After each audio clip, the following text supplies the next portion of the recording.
Hello friends, Radhe Radhe, Shri शिवाय नमस्तुभ्यम। मेरे video में आपका स्वागत है। फ्रेंड्स, हम गए थे शिव और कुबेश्वर धाम भोले बाबा के दर्शन करने के लिए। तो हम वहाँ कैसे पहुँचे, किस तरह दर्शन किए, किस तरह हमने कथा सुनी, वहाँ पर क्या क्या किया, ये सब देखना हो तो आप मेरी पूरी वीडियो देखना। फ्रेंड्स, हम घर से सबसे पहले मंगलवार चौराहे गए थे। वहाँ से बस में बैठे और बस पूरी रात चली। सुबह 8:30 के करीब हम वहाँ पर पहुँच गए थे और पहुँचने के बाद 1 किलोमीटर लगभग चल के जाना पड़ता है, तब आता है भोले बाबा का धाम, कुबेश्वर धाम। वहाँ पर हम पहुँचे तो हम जा रहे थे, रास्ते में बहुत सारे भक्त मिले। कोई रिक्शे से जा रहा था, कोई गाड़ी से, कोई मोटरसाइकिल से और कोई चल के, कोई दंडवत करते करते जा रहे थे। हम भी श्री शिवाय नमस्तुभ्यम का जाप करके भोले बाबा के चरणों में नमन करके रास्ते में जा रहे थे और हम पहुंच गए भोले बाबा के धाम। और वहां जाकर हमने विचार किया कि क्या करें, पहले नहा ले और फिर भोले बाबा के दर्शन करेंगे। तो हम नहाने की जगह ढूंढ रहे थे, तब भाई और ये जगह ढूंढ रहे थे। तब तक मैंने और भाभी ने विचार किया कि हम चले जाते हैं, भोले बाबा के दर्शन करके आते, पूजन वजन बाद में करेंगे। तो हम चल रहे हैं भोले बाबा के दर्शन करने।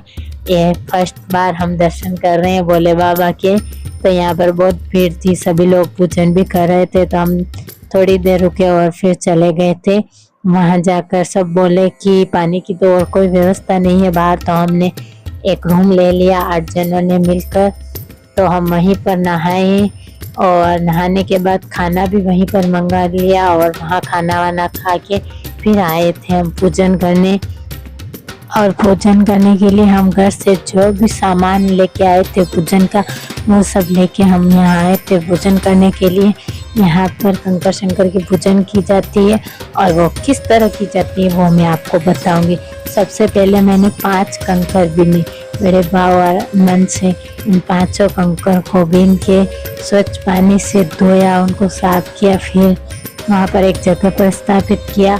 स्थापित करने के बाद उनको जल समर्पित किया और एक दीप प्रज्वलित किया और फिर चावल चढ़ाए, बेलपत्र समर्पित किया 5 कंकर पर और शहद चढ़ाया। इसी तरह जो भी कुछ था हमारे यहाँ पर पूजन का, वो सब थोड़ा थोड़ा समर्पित किया भोले बाबा को।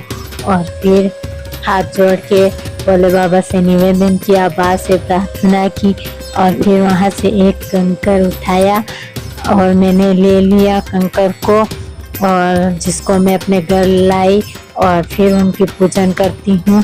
इसी तरह गोबर भंडारी के यहाँ जो भी आता है उसी तरह पूजन करता है। 5 कंकर की पूजन करता है और 5 कंकर में से एक कंकर अपने घर लाता है। उन कंकर पर जल समर्पित करके पीता है तो उसके जो भी बीमारी, दुख, दरिद्रता जो भी होती है उसके घर में, वो भोले बाबा मिटा देते हैं। इसी तरह हम सभी ने वहाँ पर कंकर शंकर की पूजन की और पूजन के बाद वहाँ पर शिव महापुराण कथा हो रही थी, तो वो कथा सुनी। उसके बाद ये संध्या आरती हो रही है कुबेर भंडारी के यहाँ पर। तो हम सभी यहाँ पर इस संध्या आरती का आनंद लेंगे और पूज्य गुरुदेव का दर्शन भी करेंगे। इसी तरह बहुत आनंद और भाव के साथ हमने संध्या आरती की और पूज्य गुरुदेव के दर्शन किए और बहुत भीड़ थी वहाँ पर। फिर हम संध्या आरती समाप्त होने के बाद रूम पे गए, वहाँ पर खाना मंगवाया और खाना खाया और उसके बाद फिर हम यहाँ आ गए भोले बाबा के दर्शन करने के लिए और रात का माहौल देखने के लिए कैसा होता है रात का माहौल। तो यहाँ पर भक्तों की भारी भीड़ थी। हम भी गए और भोले बाबा के पास जाकर बैठे और 108 श्री शिवाय नमस्तुभ्यम मंत्र का जाप किया और जाप करने के बाद फिर रूम पे आए, सोए, फिर उठे और नहा धो के तैयार होके भोले बाबा के दर्शन किए और फिर खाने की लाइन में लगे। और वहाँ पर बहुत भीड़ थी इसीलिए लाइन भी बहुत लंबी थी। उस लाइन पे लगे, फिर खाना वाना खाया और खाना खाने के बाद कथा सुनने की जगह ढूंढ रहे थे।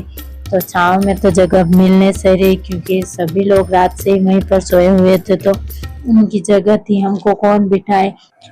फिर हमने जैसे तैसे छाँव की व्यवस्था की, कहीं से लकड़ी लेके आए और घर से जो दरी लेके गए थे बिछाने के लिए उसको ऊपर टांग के और छाँव की इसी तरह सारे लोग कर रहे थे, कोई जुगाड़ से इधर उधर से लकड़ी ला के छाँव कर रहे थे और कोई छाता लेके खड़ा हो गया था और कोई धूप में भी बड़े भाव और आनंद से कथा सुन रहा था।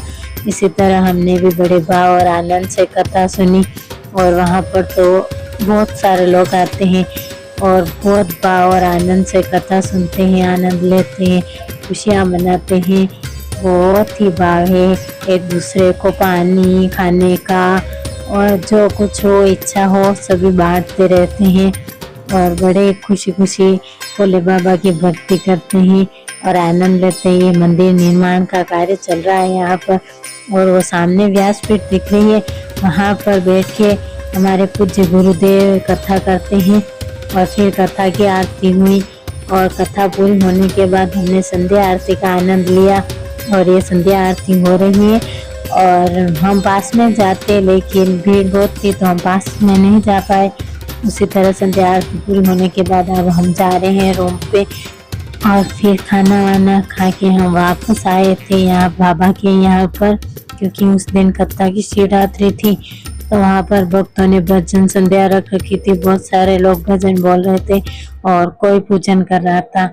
इसी तरह हम भी शिवरात्रि का आनंद लेने के लिए वहाँ गए थे। लगभग 12-1 बजे तक वहाँ रुके थे और फिर 3 बजे के करीब हम नहा धो के तैयार होके आ गए थे फिर से पंडाल में जगह रोकने के लिए।